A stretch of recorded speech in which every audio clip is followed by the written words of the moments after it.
What is up, basketball fans? Welcome to the latest episode of the Harold McBasketball Show.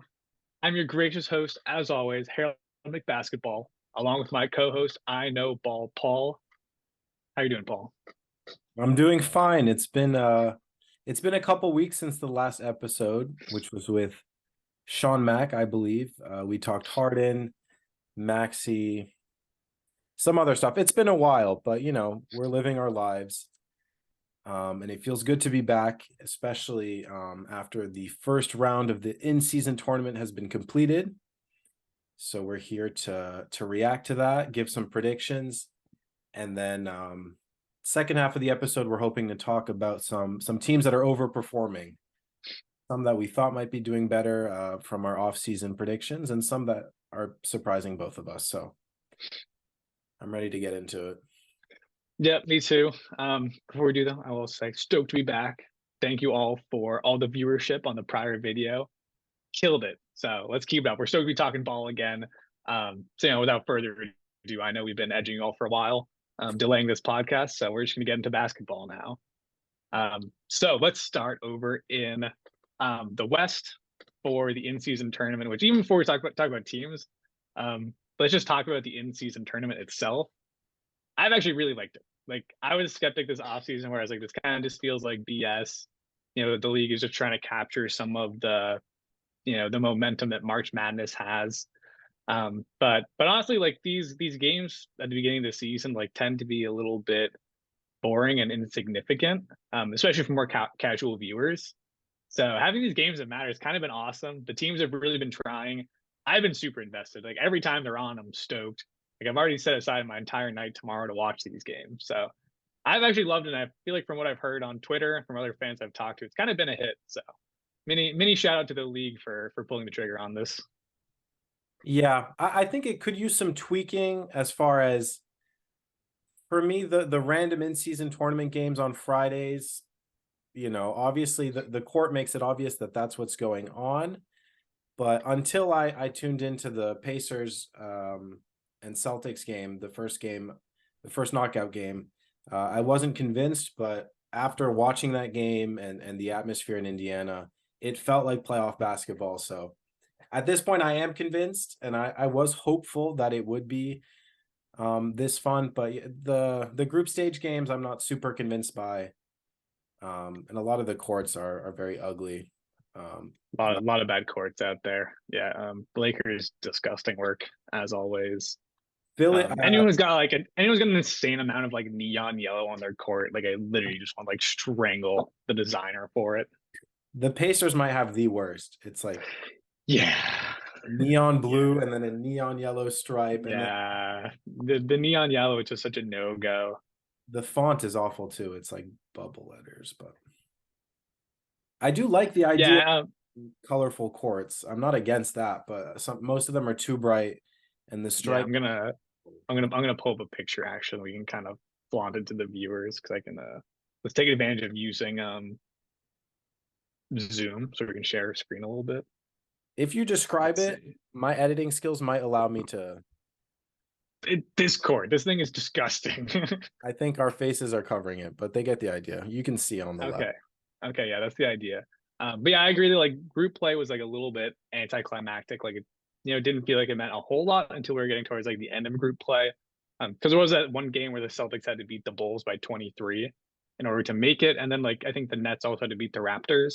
And like that was kind of electric because that kind of felt like it was Yes. um it kind of felt like it was elimination even though it wasn't. But for sure those early games in group play weren't super important. And some teams who dropped like the first game of group play, the way it was set up was like they were essentially out immediately because you either need to go undefeated in group play or essentially go 3-1 with like huge point differentials. So it is tricky. I wonder how they do it next year. I wouldn't even hate if they kind of build off the success of this year and decide to expand the knockout round, like maybe just add like one more round. So Yeah. that way you do like maybe like less group play and then more knockout games. So like the knockout games have been electric. And But maybe it's perfect as is. Like maybe you don't need to overcomplicate it.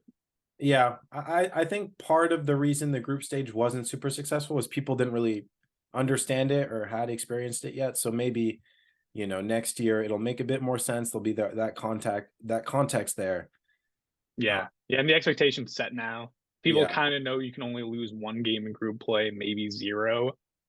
So those games actually are kind of meaningful. I just don't think everyone realized they were meaningful until we got to the end of group play. We were like, like Celtics like have to dominate this game to make it in. And a lot of other teams were in similar spots. right. But the teams that came out, it's super interesting to see. The Pacers, the Pelicans came out. Those were two kind of up and coming teams that are now in the Yeah. semifinals of the knockout.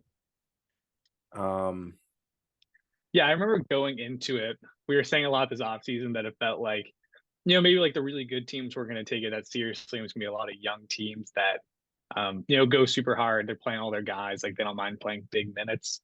So we're kind of expecting a bunch of young teams. It's actually been like a pretty healthy mix, I think, where it's been like, some young and upcoming teams. Then like some juggernauts because we've got like the Bucks still in there, Lakers are still in there. So it seems like a good mix, and there's certainly no bad teams in there. The Hornets like almost squeaked in, but like really like the worst team that made it, I think, is like on paper the Pelicans, but even like the Pelicans are kind of surging right now. So it seemed like the better teams definitely made it in.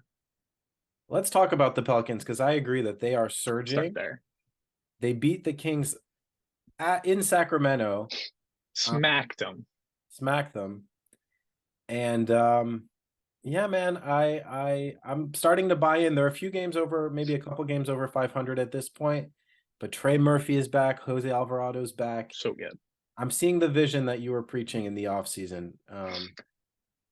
Yeah, and it was Yeah, a this good this game. team feels this team feels loaded. Like now that like everybody's coming back, and like the team feels like it gels together really well. Like McCollum's got a nice role to where he's like third scoring option, but like low key like getting a lot of assists, getting a lot of defensive stats, like trying hard in that end of the court. Then you've got like so many of those like long defenders between Zion, Bi, Herb Jones. Now you've got Trey Murphy coming off the bench. Alvarado's small, but he's a really powerful defender. You've got Val just beating everybody up on the inside. It's like the team feels like so cohesive together. And I still feel like the ceiling gets to be really high because you do have a very high potential all-star in Zion.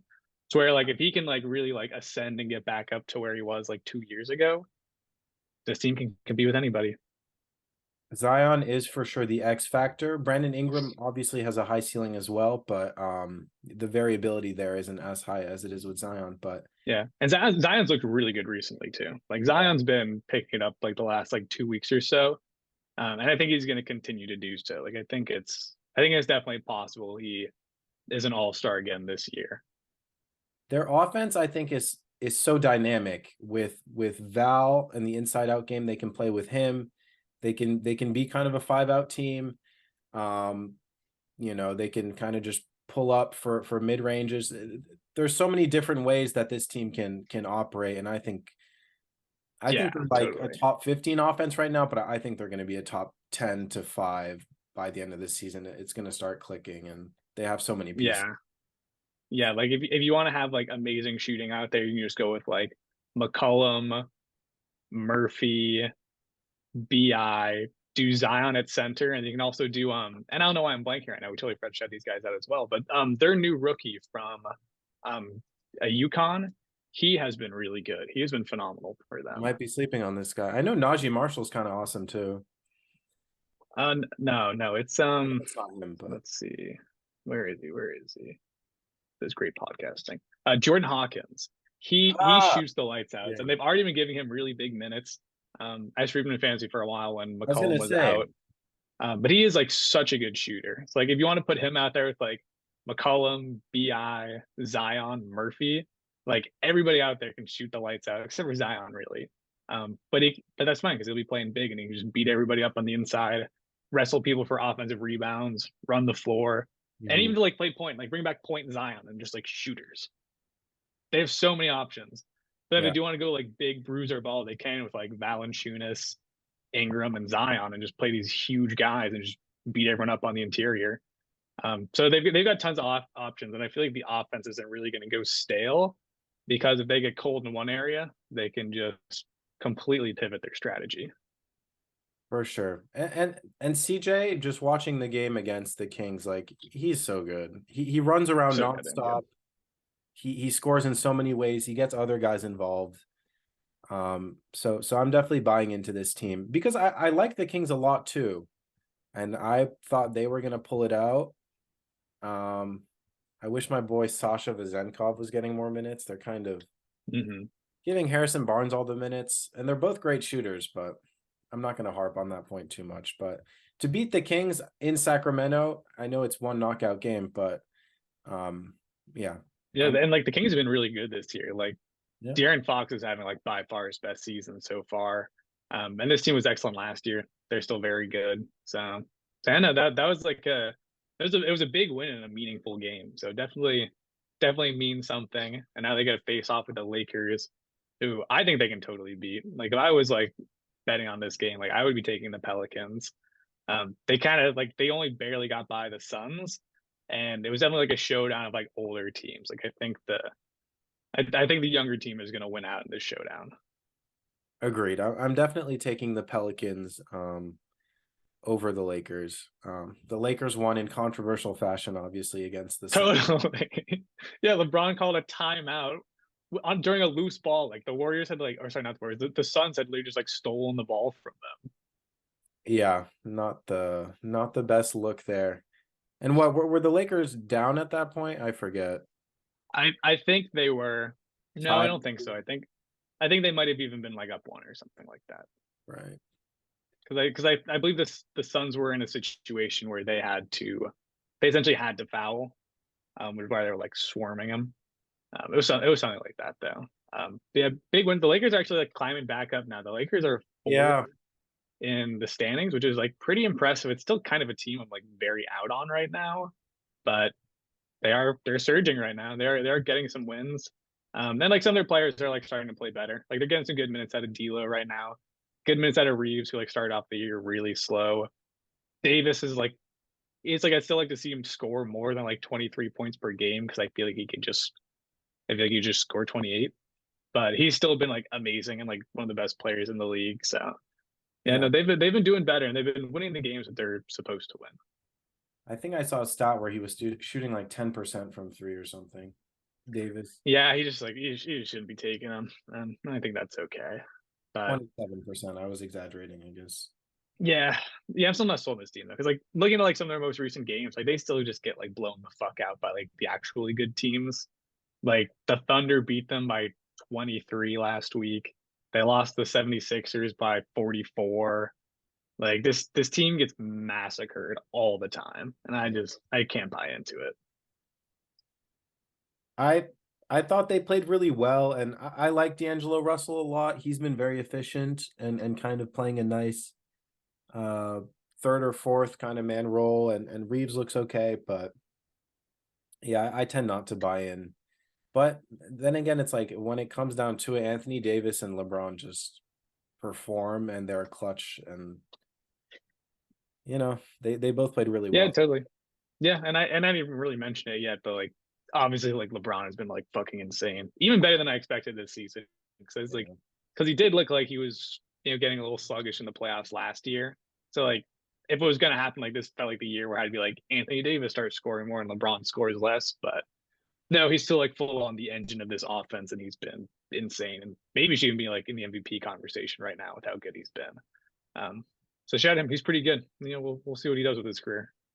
When you think that like LeBron being at the tail end of his career is still going so hard in like the in-season tournament when he should Totally. just be coasting Totally. to the playoffs, but I guess why not? It might add to the legacy a little bit. A little in-season tournament win is something Jordan doesn't have. Jordan Yeah, will have, exactly. One more accolade. That's why he's the GOAT.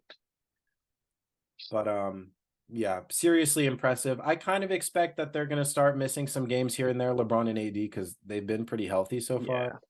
Yeah. Yeah. Feels inevitable. But who knows? Like sometimes injuries are just like dumb luck.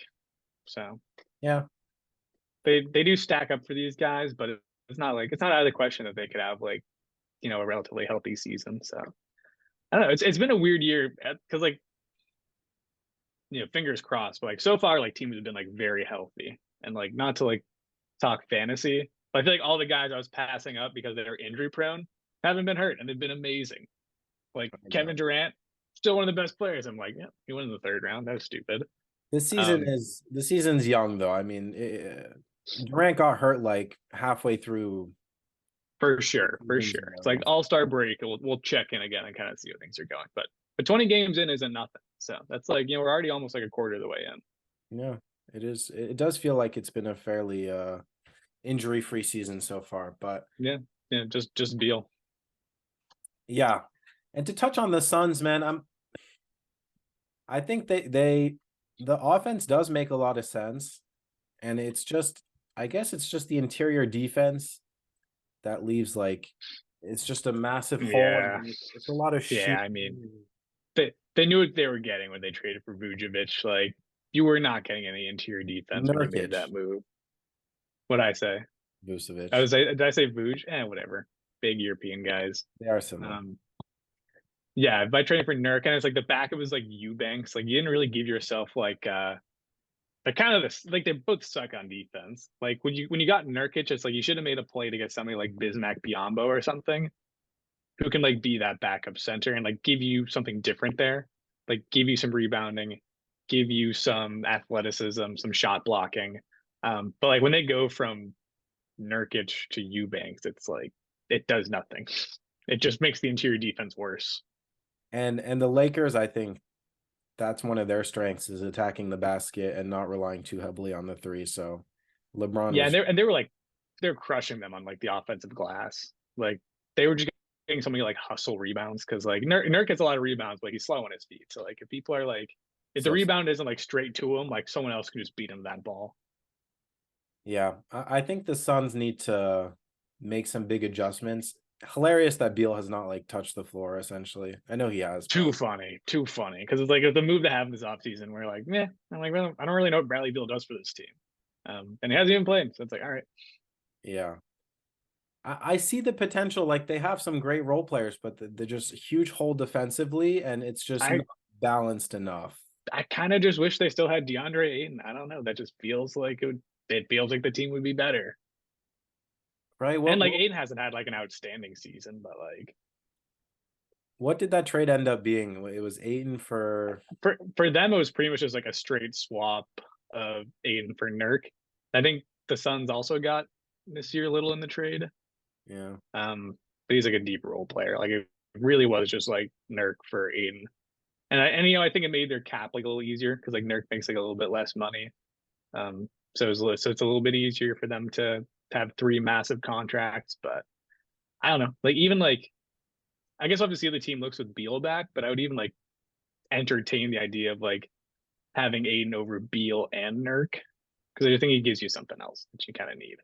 But Yeah. we'll see how things progress though. We gotta see how Beal looks because maybe that trio is gonna be so hard to stop an offense that the defense doesn't really matter. But God, the defense is gonna be so bad too when Beal is back. I don't see it just They're because they're literally just gonna they're literally gonna set their defense on fire when he's back. Like it's gonna be terrible. Grayson Allen is like obviously Beal is better, but like they're similar in how they score, and Grayson is like a half decent defender, and he's playing really well. So I don't see how Beal is gonna like create such a difference. But anyway. Yeah. Well, anyway, they got knocked out. So let's talk about teams that matter then. So that kind of wraps up the West. So we've got Lakers, Pelicans. We're both taking Pelicans to advance. Yeah. In the East, we have Bucks, Pacers. Kind of an interesting one. Tough loss for our Celtics. He just got like obliterated from behind the arc from the Pacers.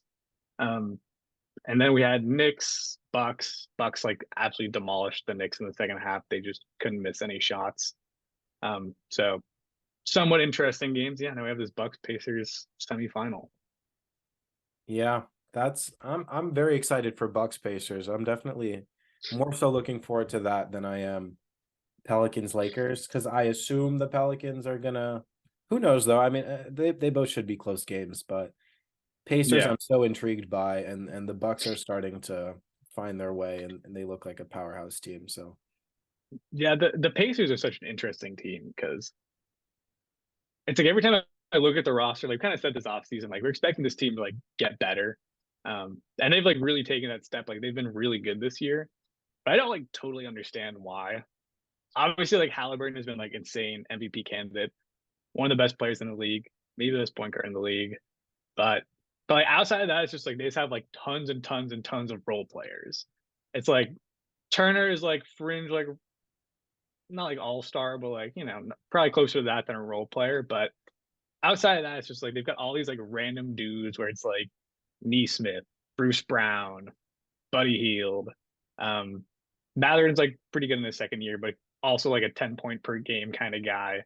I have a list here. Who else is on this team? Obi Toppin, Jalen Smith. All these guys average like over 10 points per game. They have like 7 guys on their team. They're averaging like almost 13 points per game. Um, so they kind of just play as like a committee where it's like Halliburton goes off and like everybody else just like scores enough to get them the wins. Yeah, they are a bit of an enigma. They are the highest ranked, or in offensive rating, #1 in the NBA. I think they're 29th in defensive rating. They're the most efficient team from a field goal percentage standpoint. Like, they're the Pacers. Like, the name makes sense because they, highest pace, just run and gun offense. I don't know, and it's working so far. I gotta say, the end of the Celtics game obviously sucked a bit as a Celtics fan, but man, it was electric when he had the 4-point play against Jaylen Brown. I was like, damn. And then Neesmith, it felt like he was kind of extra invested guarding Tatum and having some key buckets as well. It was cool to see Neesmith kind of doing his thing. Yeah, ex-Celtics player right there getting a little bit of revenge against us. So it felt like it. Yeah, sucks as a Celtics fan, but definitely like basketball fan. Like you love those kind of stories. He taunted like the fuck out of Derek White. He hit the too small, like running his mouth like crazy. It's an interesting team. Yeah, it's gonna be interesting how they kind of like match up against with like the Bucks, because it's like you essentially have this like uber efficient, like amazing offense against this very stifling defense, which hasn't been at its best this year. The defense did objectively get worse going from Drew Holiday to Lillard, but it's like you still have like Giannis and Brook who've been like very impactful. So it's going to be interesting to see how these two kind of match up and just kind of like seeing which players get hot. For sure. And Chris Middleton is still, I think, ramping up, but slowly but surely, I see the minutes increasing, the usage increasing. He's yet to hit, I think, the 20-point mark, but he'll get there. And I think the Bucks, are really starting to get into form, and maybe not 100% yet, but I kind of expect them to destroy the Pacers. Yeah, last game was like a pretty big statement game, I think, from the Bucks to be like, we're still super good when we want to be. It's like we're still figuring things out, but when things are clicking, like this team's tough to beat. I forget exactly what the stats were, but they like literally shot an absurd percentage from the floor last game. Like the Knicks scored like 122 points, got like blown the fuck out by the Bucks. And it felt like it was like an avalanche in the second half, because like the first half was like somewhat close. Yeah. But then like the Bucks just like could not miss in the second half. Lillard was hitting from everywhere. Giannis could not be stopped in the paint. Don't think Turner's gonna be able to slow him down at all. So I think it'll be a fun game. It's like I think the Pacers like do have a chance. If they're just hitting their threes, but it does feel like if the Bucks, can keep their momentum rolling, that they also could just steamroll the Pacers. That's how I feel. I mean, I don't completely rule the Pacers out, but I think the Bucks are going to match up really well. And like you said, Turner is like their biggest and best defender, and even sometimes he's kind of easy to, he's not. It feels like more of like exactly. He feels like more of like an off ball like rover than like he's gonna like stop Giannis in the post and like on fast breaks. Like that's just not gonna happen. That's not gonna happen. He's not guarding like Giannis from the 3-point line. So we'll see. So that's gonna put us with Pelicans Bucks then as the prediction for the IST. Who's your pick? Who you're taking, Paul? I think I'll be fun and say the Pelicans, which in retrospect is really funny because I was kind of not super hot on the Pelicans, and now I'm picking them to win the in-season tournament. But I'll take the Pelicans, man. I was super impressed with how they played against the Kings. So Yeah, I'm also gonna rock with the Pelicans. You know, I still kind of get the vibe that this might be like a younger teams tournament where they can just hit another gear this early in the season and kind of beat out some of these older teams. So I also like weirdly though I also wouldn't be surprised if it was like Lakers Bucks. I feel like that kind of just like makes sense. You know, it's like two of like the best teams of the last 5 years. Like the Pelicans have looked really good. It's a team I've been hot on for a while. So I'm definitely manifesting that they get there and get this win. And I think they can. Like I think they're a really deep team. And I think everybody's hot on that team right now too. Like it doesn't feel like anybody's like ramping up and like getting up to speed. Even Trey Murphy, who just came back, like still looks amazing. So I think this team is rolling and it's getting like really good minutes from everybody on it. Yeah. If the rigging conspiracies are true, maybe Bucks Lakers is kind of those are the two powerhouse big It's what market. Vegas wants. Yeah, What Vegas. Vegas wants LeBron, Giannis for the first IST, which like you probably like can't actually like rule out. Like maybe if you are putting down like actual money, like think about who the NBA wants in this championship game. Maybe there is something to that, but I don't know. We're a Pelicans podcast now, so you know who we're riding with. I'm jumping on the bandwagon. My alarm Let's went go. off Let's go. at my fantasy lineups, but I already did, so we're good. Perfect. Perfect. Me In the too. group chat, set Um, alarms every single day at 6:45 and set your lineups. or just do it to start off your day. For me, it's like the first 15 minutes of my workday, just like cup of coffee, set my fantasy lineup, and then when all that's done, I'm like, all right, like now I can actually like get going. But you don't, yeah, same, but you check in, you see when the first game is, and then you got to check in like 10 minutes before, right? Nah, not really. No? You saw me leave Jokic on my IR the other week. No, yeah, no, I'm like whatever. Like maybe in playoffs, like yeah, but I don't know. I don't know. I set an alarm basically every day at 10 minutes before the first game starts. See if there's a I stream. respect I respect your dedication, but like the other issue is like my team's so stacked right now that I'm never really like worried about losing. Yeah, I feel like streaming isn't as important because I don't really have anyone I really want to drop right now. Other than Scoot, Scoot's just for fun right now. He will be dropped. He's terrible. I've seen enough Scoot highlights as total side note, but like he like legitimately looks terrible. He looks like an awful basketball player. Can't shoot. Looks super anxious with the ball in his hands. No peripheral vision. yeah. Looks kind of small out there too. Is like biting on like ball fakes on defense. Like he legitimately looks terrible.